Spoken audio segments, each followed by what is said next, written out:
Halo guys, balik lagi di video saya. Kita ngelanjutin ya, yaitu kita bikin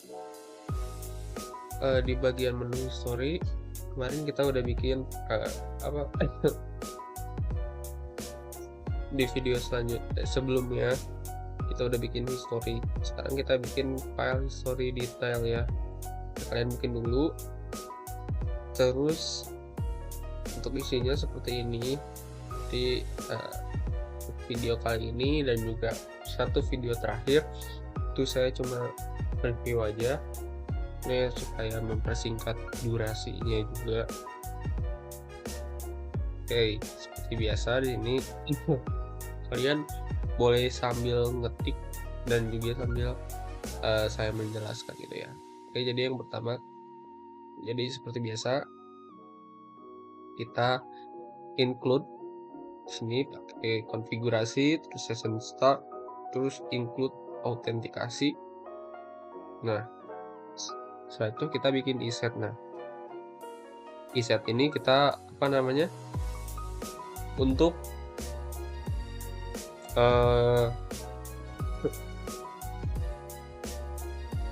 untuk apa namanya untuk perumpamaan gitu, kayak misalkan jika si ID transaksinya ini nggak ditemuin, maka akan memunculkan pesan yaitu ID transaksi tidak ditemukan, kayak gitu. Terus di sini kita bikin variabel ID transaksi menggunakan get si ID-nya ya, si kolom ID. Nah, ini tuh untuk mendapatkan ID transaksi dari URL. Nah, lalu ini kita bikin variabel query. Nah, di sini kita bikin variabel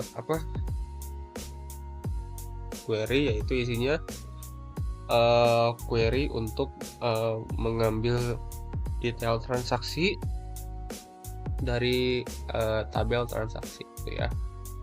Ini kita pakai select from transaksi where pakai ID transaksi kayak gitu.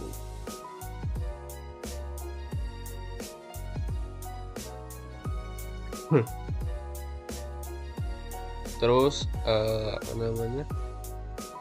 di bawahnya selanjutnya tuh kita bikin query-nya bin param i untuk koma terus si ID transaksinya. Nah, itu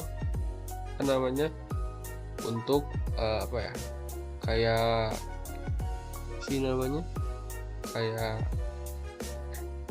kayak buat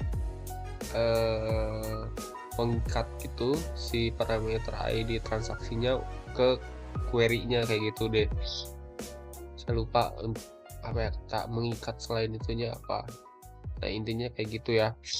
Terus sini bikin eksekusi ya, execute untuk menjalankan query-nya. Terus kita bikin variabel result. Nah, untuk mendapatkan hasil dari si query-nya ini. Ya, jadi ini semua itu berhubungan gitu dari atas sampai akhir. Tujuannya kita bikin variabel ini untuk mempermudah kita ketika ingin memanggil ingin memanggil query dan juga untuk memanggil isi dari variabel-variabel yang udah kita bikin. Jadi kita cukup memanggil variabelnya aja. Ya, intinya kayak gitu. Terus kita bikin if result num row sama dengan 0. Nah, ini kita juga bikin bikin pengkondisian dimana kalau sama dengan 0 artinya tidak ada transaksi yang ditemuin gitu. Nah, maka akan muncul pesan ini, transaksi tidak ditemukan. Terus lanjut di variabel transaksi. Nah, ini isinya untuk dari result ya, dari si apa ini namanya, hasil query-nya kita bikin jadi fetch asosiatif ya, jadi sebagai array asosiatif gitu, ngambil si hasil query-nya. Oke, terus di sini kita ambil detail produk dari tabel transaksi detail. Kalau tadi kan transaksi, kalau sekarang transaksi detail. Oke. Terus kita bikin di sini seperti biasa, ini untuk query-nya. Kita bikin select TD terus bintang, terus apa, join. Jadi ini untuk apa ya, untuk menggabungkan gitu, cuma ngambil beberapa doang gitu loh. Itu kita ambil detail produk dari tabel transaksi detail. Nah, ini kayak gini kurang lebihnya. Terus kita bikin di sini bin paramnya ya, itu untuk apa ya, sama kayak yang di atas, untuk apa ya, ya intinya kayak untuk mengikat gitu deh, mengikat si parameter ID-nya ke query. Udah itu di sini buat menjalankan si query-nya, execute. Udah itu di sini kita ambil si hasil dari resultnya, yaitu kita bikin parameter bukan parameter, variabel result detail. Nah, isinya itu untuk menampilkan untuk mendapatkan si hasil dari query-nya ya, query ini kayak gitu. Jadi dimasukin ini, atau kita bikin apa, sama dengan, jadi artinya result detail itu sama dengan si ini ya, yang di atas ini, si query detail execute.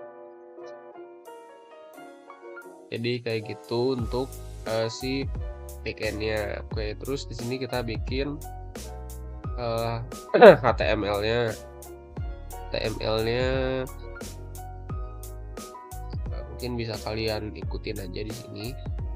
Jadi untuk isi HTML-nya seperti biasa, ini sidebar ini navbar ya. Nah, sidebar itu sidebar tuh kayak navbar, cuma bedanya dia di samping kirinya di sini, tadi kanan kayak gitu. Terus di sini navbarnya itu yang di sini di tengah ini, itu point of sale sama kayak sebelumnya. Terus di sini juga, nah di sini masuk ke si isi kontennya. Itu ada detail transaksi. Di sini pakai header atau heading 1. Terus kita bikin bentuknya kayak tabel gitu. Isinya ada ID transaksi. Kita ambil dari si transaksi, variabel transaksi yang udah dibikin, yang ada di sini, kayak di sini. Terus di sini kita masukin nih si kolom ID transaksinya. Habis itu sini juga ada tanggal waktu sama kayak kayak yang di sebelumnya, cuma diganti yaitu tanggal waktu. Terus sini nomor transaksi, nomor customer, total, nama kasir, terus bayar, terus ada kembali juga. Terus habis itu sini ada tabel si produknya. Jadi ada dua tabel, ada tabel si detail transaksi, ada juga tabel detail produknya. Ini produk-produk yang ada di dalam transaksi tersebut gitu. Isinya ada ID produk, nama produk, harga, jumlah, total. Terus di sini kita masukin si tag PHP-nya untuk mengambil data-data dari si ID produk, nama produk, harga, jumlah, sama totalnya. Itu kita pakai while ya, pengulangan. Isinya ada variabel detail sama dengan result detail fetch asosiatif kayak gitu. Nah yang ini nih. Terus di sini juga di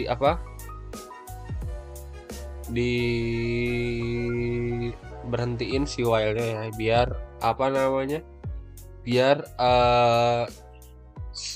cuma data-data cuma nampilin satu kali aja gitu, nggak ada pengulangan lagi gitu. Jadi cuma nampilin data yang udah emang kita panggil berdasarkan ID, terus kita di end while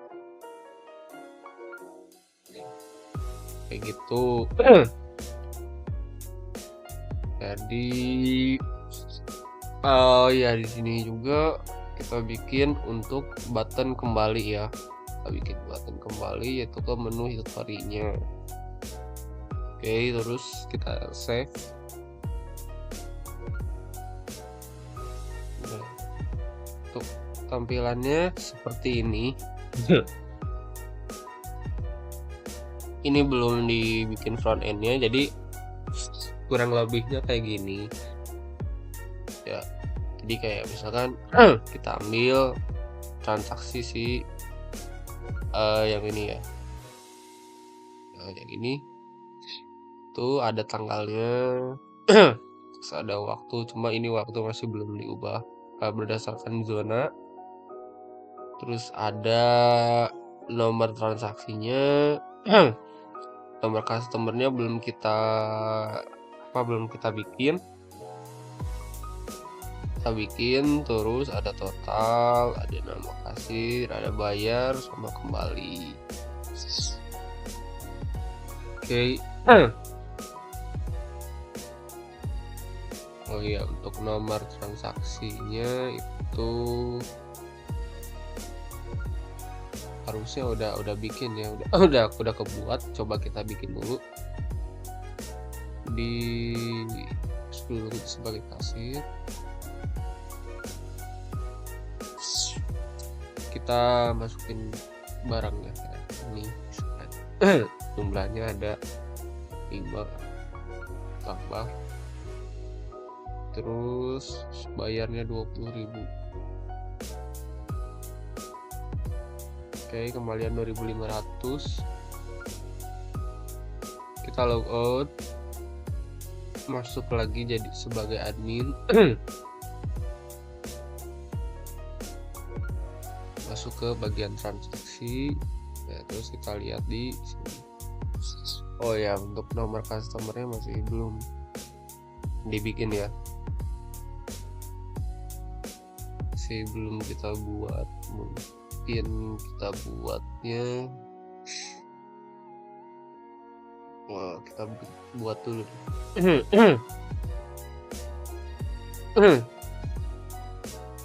Apa namanya, kita bikin di sini history. Nah, ini kan ada, kita udah buat kalau nggak salah. Oh belum ada.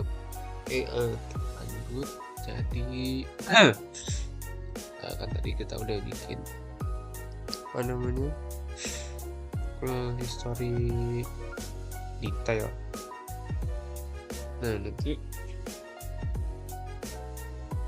kita udah bikin cuma di namanya, ketika kita cek sebagai admin itu si nomor transaksinya itu masih nomor customer-nya masih 0. Nah, jadi kita balik ke codingan. Kita masuk ke bagian keranjang transaksi action. Nah, di bagian di sini.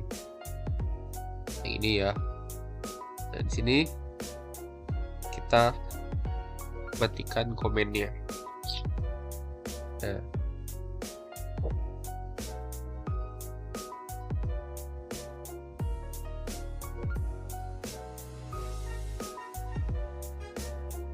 Nah, kayak gini. Jadi ini adalah query dari si nomor customernya. Jadi sini kita mencari nomor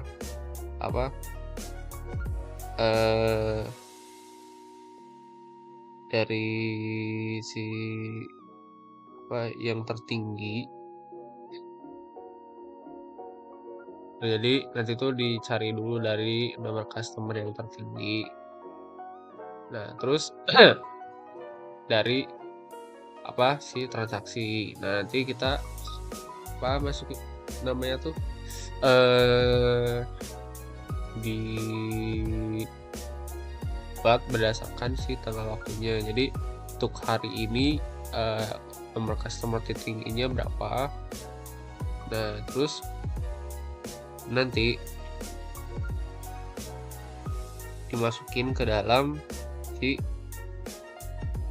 ini variabel max no. Jadi max no itu maksimal nomor customernya gitu.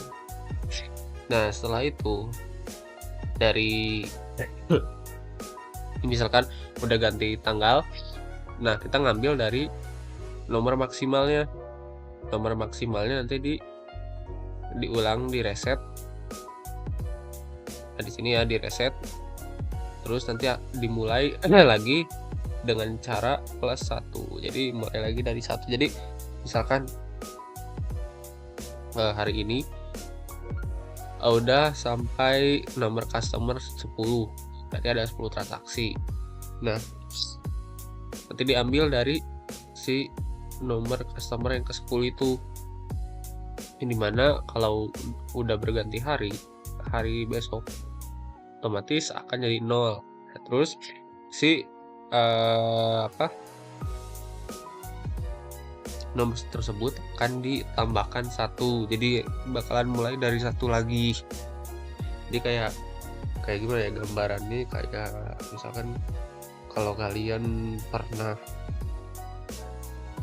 ke puskesmas kan, kalian ngambil nomor antrian tuh pasti untuk perharinya akan direset gitu, dan untuk nomor antriannya itu dimulai dari 1. Nah, kayak gitu untuk gambarannya. Jadi di sini kalian nyalain, kalau belum kalian tulis dulu di sini query-nya sampai sini, terus kalian save. Nah, terus kita coba masuk sebagai kasir. Kita coba lakuin transaksi jersey 1 tambah, terus misalkan earphone 1. Oke, jadi totalnya 175.000. Misalkan bayar 200.000. Oke. Kalau code kita cek.